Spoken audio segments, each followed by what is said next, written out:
Ito ang mga dahilan kung bakit nagkakaroon ng kidney stones. Una, dehydration.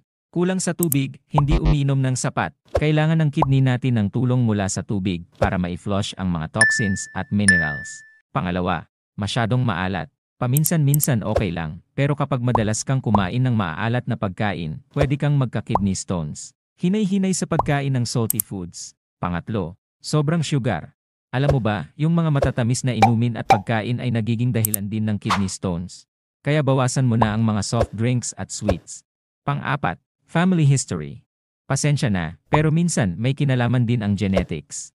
Kung may kamag-anak ka na may kidney stones, baka ikaw din ay prone sa ganito. Pang-lima, obesity. Pag overweight, mas mataas ang chance na magkaroon ng kidney stones.